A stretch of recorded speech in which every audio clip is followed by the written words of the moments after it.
अस्सलामुअलैकुम फ्रेंड्स। आज जो हम लोग लेसन पढ़ने वाले हैं वो है बाइनोमियल नोमेनक्लेचर। सबसे पहले हम देखते हैं कि नोमेनक्लेचर होता क्या है। किसी भी फील्ड या प्रोफेशन के अंदर चीज़ों को जो नाम देने का सिस्टम होता है वो नोमेनक्लेचर होता है। साइंस में जैसे हम लोग बाइनोमियल नोमेनक्लेचर सिस्टम को इस्तेमाल करते हैं चीज़ों को साइंसी नाम देने के लिए। अब नोमेनक्लेचर का जो सिस्टम है इसको यूज़ इस वजह से किया जाता है कि बहुत ज़्यादा चीज़ों को हम लोग क्लासीफाई तो कर देते हैं लेकिन उनको पहचानने में हमें मुश्किल हो रही होती है, क्योंकि हम लोगों की सबकी ज़ुबानें मुख्तलिफ होती है। अगर देखा जाए तो पूरी दुनिया में सिर्फ एक ही ज़ुबान इस्तेमाल नहीं की जाती, मुख्तलिफ ज़ुबानें यूज़ कर रहे होते हैं और फिर चीज़ों का नाम उन ज़ुबानों में मुख्तलिफ होता है। तो हम लोग क्या करते हैं कि नोमेनक्लेचर के ज़रिए सब चीज़ों को एक ही नाम दे देते हैं, ताकि अगर कोई भी पर्सन एक एरिया से दूसरे एरिया या एक कंट्री से दूसरी कंट्री में शिफ्ट हो तो वो जाके वो एक स्पेसिफिक नाम बोले तो उसको उस चीज़ तक एक्सेस मिल जाए।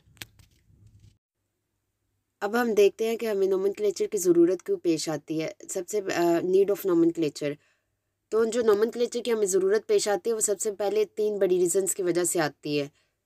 पहली रीज़न क्या है, different names for same species, के हम लोग एक ही स्पीशी को मुख्तलिफ नामों से पुकार रहे होते हैं, जो कि बहुत ही ज़्यादा कन्फ्यूजन क्रिएट करती है।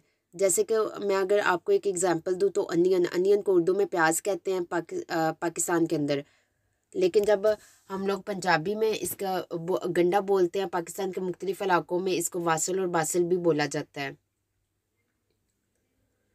तो ये बहुत ही कन्फ्यूजन होती है कि जब कोई पर्सन एक रीजन से दूसरे रीजन या एक एरिया से दूसरे एरिया में मूव करता है तो इस तरह मुख्तलिफ नामों की वजह से वो बहुत ज़्यादा मैस क्रिएट हो जाता है। जो उसको चीज़ चाहिए होती है वो उसको मिल नहीं पा रही होती। Same name for different species, कि हम लोग मुख्तलिफ स्पीशी के लिए एक ही नाम इस्तेमाल कर रहे होते हैं। मैंने आपको नीचे कुछ पिक्चर्स दिखाई हुई हैं। राइट साइड पे जो पिक्चर है वो है पहाड़ी कव्वे की, रेवन इसको बोलते हैं, और लेफ्ट साइड पे जो कव्वा है वो आम कव्वा है, उसको कॉमन क्रो बोलते हैं। दोनों के लिए हम लोग क्या यूज़ करते हैं, एक ही वर्ड यूज़ करते हैं, ब्लैक बर्ड, जो कि बहुत ही ज़्यादा कन्फ्यूजन क्रिएट करता है। ये आपको पिक्चर नज़र आ रही है, ये बेल शेप फ्लावर की है। जितने भी पौधे जिनके ऊपर इस तरह का फ्लावर प्रोड्यूस होता है उन सबको ब्लू बेल का नाम से पुकारा जाता है। तो वो पौधों के आइडेंटिफाई करना बहुत ज़्यादा मुश्किल हो जाता है, ये भी एक कन्फ्यूजन क्रिएट करता है। नो साइंटिफिक बेसिस, के जितने भी आम नाम होते हैं इनकी कोई साइंसी बुनियाद नहीं होती, ना इनको कोई साइंसी अहमियत हासिल होती है। जैसे मैं आपको एक एग्जांपल दूँ जो आपकी बुक में दी गई है कि फ़िश एक वर्टिब्रेट है, उसके अंदर बैकबोन होती है, फिन्स होते हैं, गिल्स होते हैं। लेकिन जब हम लोग बाकी फ़िशेज़ के टाइप की बात करते हैं, जैसा कि crayfish, silverfish, jellyfish, ये सारी जो फ़िशेज़ होती हैं ये सारी की सारी वर्टिब्रेट नहीं होती। ना ही इन सब के अंदर फिन्स होता है, ना ही इन सब के अंदर गिल्स होता है। हर किसी में कोई ना कोई करैक्टर पाया जा रहा होता है और कोई ना कोई किसी ना किसी करैक्टर की वजह से एक दूसरे से मुख्तलिफ होती है। तो ये सारी की सारी फ़िशेज़ एक फ़िश की डेफिनेशन पे पूरा नहीं उतर रही होती।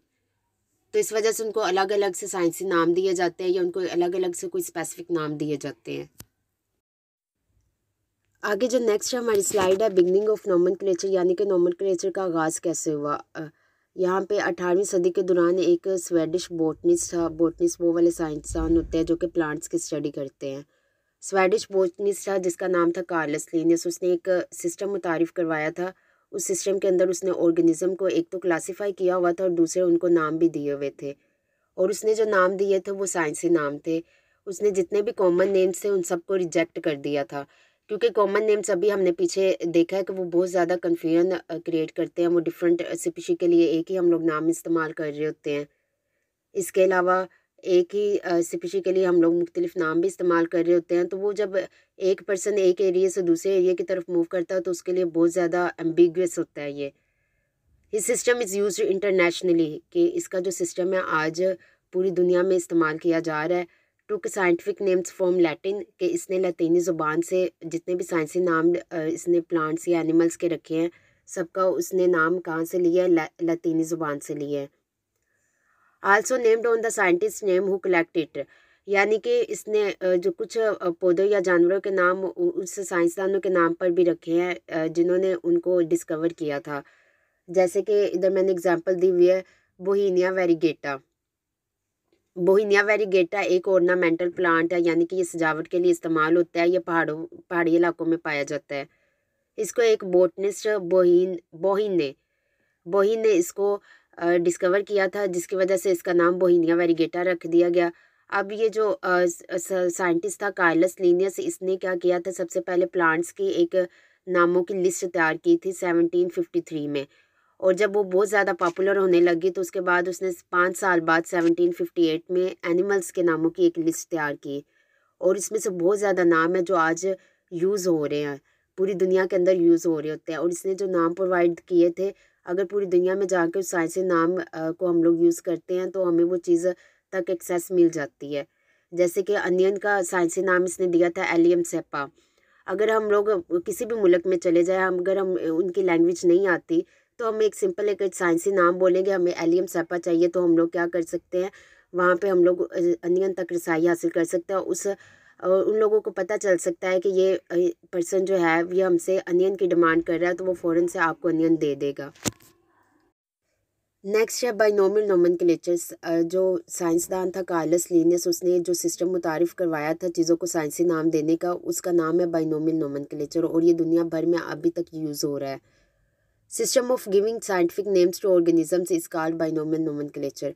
जितने भी लिविंग ऑर्गेनिजम्स हैं उनको साइंसी नाम देने का जो एक सिस्टम है उसको हम लोग साइंस में बाइनोमियल नोमेनक्लेचर कहते हैं।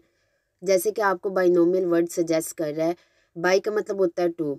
इसका मतलब ये होता है कि जो भी साइंसी नाम होगा वो दो अल्फाज पर मुश्तमिल होगा। पहला लफ्ज़ कौन सा होगा, जीनस, और दूसरा कौन सा होगा, स्पीशीज़। और इस सिस्टम की वजह से जो ये साइंटिस्ट है वो बहुत ज़्यादा फेमस हुआ है, और इसका फादर ऑफ टेक्सोनॉमी भी कहा जाता है। ये फादर ऑफ टेक्सोनॉमी की वजह से बहुत ज़्यादा फेमस हुआ है।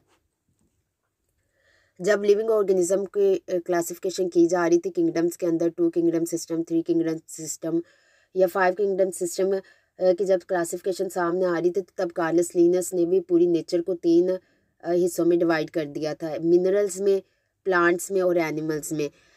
तब अभी स्टार्टिंग था क्लासिफिकेशन की, तो तब इसको उसके जो इसने क्लासिफिकेशन दी थी उसको भी थोड़ी सी अहमियत हासिल हुई थी, लेकिन जो सबसे ज़्यादा फेमस हुआ था ये सिर्फ और सिर्फ बाइनोमियल नोमेनक्लेचर की वजह से फेमस हुआ था, और इसमें इसको नोबेल प्राइज़ भी दिया गया था। अब बाइनोमियल नोमेनक्लेचर में चीज़ों को साइंसी नाम देने के कुछ ना कुछ रूल्स हैं। वो कौन से रूल्स हैं वो हम लोग नीचे देखते हैं। आपकी बुक में सारे नहीं दिए गए, मैंने कुछ 9th क्लास की बुक से लिए हैं ताकि आपको अच्छे तरीके से रिमाइंड हो जाए। सबसे पहला क्या, every species has only one scientific name, कि जितनी भी स्पीशीज़ है, चाहे वो प्लांट्स की है चाहे वो एनिमल की है, हर किसी का एक साइंसी नाम होगा। कभी भी ऐसा नहीं होगा कि 2 प्लांट्स या 2 एनिमल्स का सेम ही साइंटिफिक नेम हो। Scientific names have 2 parts, first is generic term and second is a species term. कि जो साइंसी नाम होता है वो 2 हिस्सों पर मुश्तमिल होता है। जो पहला नाम होता है उसका वो जीनस का नाम होता है, और जो सेकंड नेम होता है वो स्पीशी नेम होता है।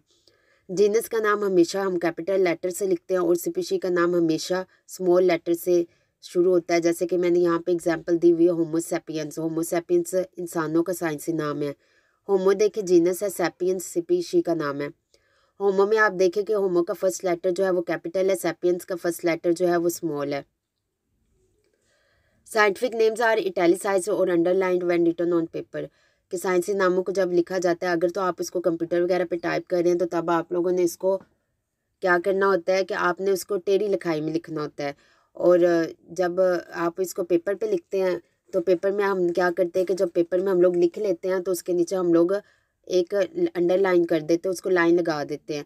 When scientific name is repeated again and again, यानी कि in a paragraph then genus first letter is used only and specially word will be written completely. यानी कि ये कह रहे हैं कि जब हम लोग कोई आर्टिकल वगैरह लिखते हैं या कोई पैराग्राफ लिखते हैं जिसके अंदर साइंसी नाम एक ही साइंसी नाम बार बार इस्तेमाल हो रहा होता है, तो हम लोग क्या करते हैं उसकी शॉर्ट फॉर्म यूज़ कर लेते हैं। शॉर्ट फॉर्म कैसे यूज़ कर लेते हैं कि जो जीनस का पहला लेटर हम लोग लिख के डॉट आगे स्पीशी का नाम लिख देते हैं। जैसे एस्चर्चिया कोलाई है, एस्चर्चिया कोलाई एक बैक्टीरिया का नाम है। जब हम एस्चर्चिया कोलाई को पहली लाइन में लिखेंगे तो तब हम लोग उसको पूरा नाम इसका लिखेंगे, जीनस का नाम भी पूरा लिखेंगे, स्पीशी का नाम भी पूरा लिखेंगे। लेकिन जब हम लोग बाद में पैराग्राफ के अंदर या आर्टिकल के अंदर दोबारा अगेन इस नाम को रिपीट करेंगे तो तब हम लोग इसका जो जीनस है एस्चर्चिया उसकी सिर्फ ई लिखेंगे और कुलाई का पूरा वर्ड कुलाई लिखेंगे, जैसे ई डॉट कुलाई। इसकी मैं अगर आपको सही एग्जांपल दूँ तो जैसे हम लोग कायदे आज़म का मज़मून लिखते हैं ना, कायदे आज़म के पहली लाइन में हम लोग कायदे आज़म का वर्ड इस्तेमाल कर लेते हैं, लेकिन जब हम लोग अगले सेंटेंस लिखते हैं तो हम कायदे अज़म की जगह पे ही इस्तेमाल करते हैं शॉर्ट फॉर्म के लिए, ताकि हमें पता चल जाए कि यहाँ पे कायदे अज़म की बात हो रही है। इसी तरीके से जब हम लोग कोई भी साइंटिफिक नाम यूज़ करेंगे तो पहले वो पूरा नाम यूज़ करेंगे, लेकिन बाद में हम लोग क्या करेंगे कि जीनस का पहला लेटर यूज़ करेंगे और स्पीशी का पूरा नाम यूज़ करेंगे।